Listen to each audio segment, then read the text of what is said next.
Thank you. So before I came out, the desk let the washburn know that you guys were here. So she called the captain, Psycho, who you mentioned. Yes. And talked to him about what you guys did the other day. So he's related that it's basically nothing has changed from 2 days ago from when you came, the process in which that he would like you to follow. He would like you to email him your documentation and your argument so that he could then forward it to the DA special prosecutor for them to take a look at it and decide where they're going to go with this. So, well, we're here to report a crime. but there's not a crime to report. So in the penal code, do you have a penal code that you're looking at? No, I don't. I did not bring it with me. Okay. So when you're talking about obstruction of justice, you're talking maybe like a federal, something federal. You're talking about the... We're talking about the police chief. We're talking about the police chief interfering with an investigation. Well, I don't know if... I really don't think this... What's the word? I'm trying to say the right words because I know this is a sensitive issue for everybody. The chief of police was, as you were mentioned, called and woken up at 1:30 in the morning, was given a situation, which was the call out there that they were handling, and you have, and I think I saw, you may even have it, the letter that the chief wrote to the city council, where he laid out what happened, what he instructed the sergeant on scene to do. So how he obstructed the investigation, there's a lot of assumptions being made because I wasn't out there, you weren't out there. I have not seen any of the video footage. Yeah, this is the chief's own words here. Yeah. Could I ask the sergeant a question? Of course you can. You seem to be coming from the point of view is that you don't think there was a crime, therefore you don't need to take a report. Isn't that putting the cart before the horse? We're reporting something, then you need to investigate and determine whether it is or it isn't.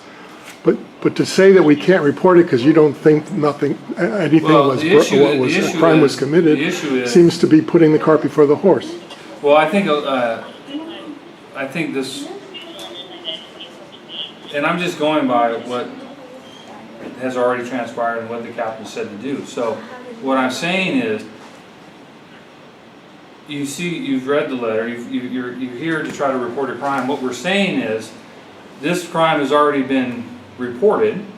The incident already occurred. The incident that occurred out there has been documented in the police report. The internal investigation is ongoing to the actions of all the members that were involved, including the retired chief of police. So if I'm trying to figure out, it's already being investigated. DA's office is already has already looked at the... Well, the DA has only charged Joe Fells in this case.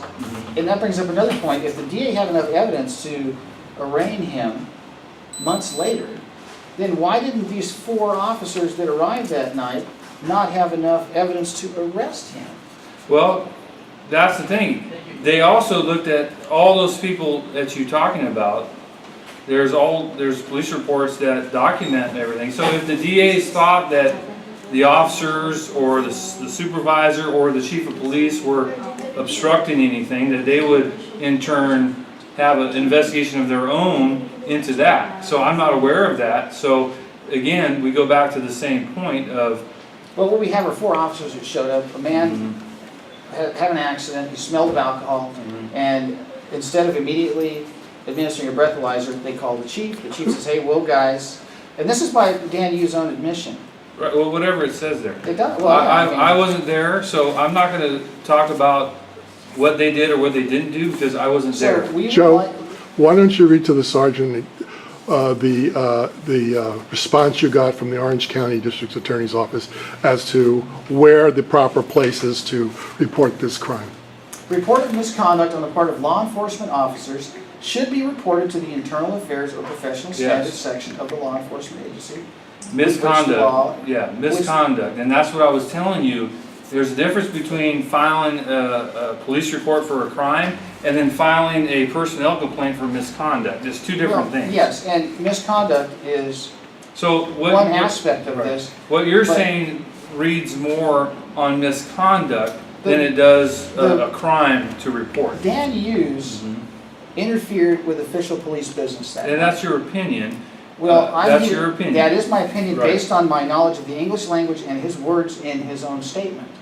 Now, no one is looking at this perhaps probably because they're afraid to talk about it, or they're afraid of the ramifications of bringing this up, or Well, I think there's- also you're in the wrong venue again, because I think the city council meetings are the venue for you to bring this well, I up. brought this up before, but when I believe a crime has been committed, if I were to get it between you and a suspect with my camera and interfere with you conducting your business Right. and interfere with you collecting evidence at the scene of a crime, you would have me arrested for obstruction. Possibly. Well, you would. I mean, that's Depending just, on the circumstances, Well, but yes.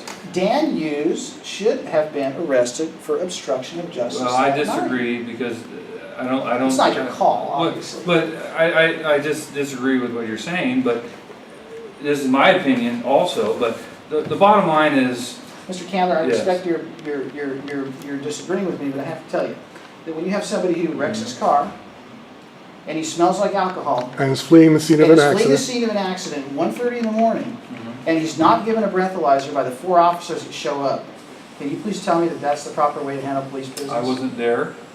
But those are the facts. But those are the facts. But those aren't all the facts. That's That's a summary- that's that's a- 99% of it. Well, I don't think so. I think there's a lot more to it than that. Well- If you had access to the police reports, which I don't, and maybe I'm wrong, maybe it is 99%. Are But you a street officer? yes, If you showed up at the scene of an accident and someone smelled like alcohol, would you say, hey, let me call the chief because he wants to talk to the chief before I administer a breathalyzer? No, you would administer a breathalyzer and then get the guy down to the station and then talk to Dan in the morning. This was inverted 180 degrees. Absolutely. That's why I'm Okay. here. yeah, I Can I understand. just make one point? We're sitting here, waiting here, and I look up at the plaques. And there's a plaque here. Jerry Hatch, Okay, so killed by drunk driver. It seems to me that Fullerton Police Department should be very concerned about this case because one of their own died because of a drunk driving accident. So let's go back to the beginning, and what you were told 2 days ago by the Captain Saigo applies to today. So So for the record, in your opinion, this is the this is opinion. not, this is not a crime. Therefore, I don't have the right to file a police report on an incident that I believe was a crime. Are you refusing to take a report on this? Yes, Okay. a criminal police report. That's all I yes. need to get right there, okay. Thank you very much, Mr. County. I hate to put you in this position, That's sir, all right. but as a citizen, Thank I you. have to go through the motions. Okay. And as a law enforcement officer, you have to do what you have to do, so thank you very much, sir. All right. All right, let's go, Barry.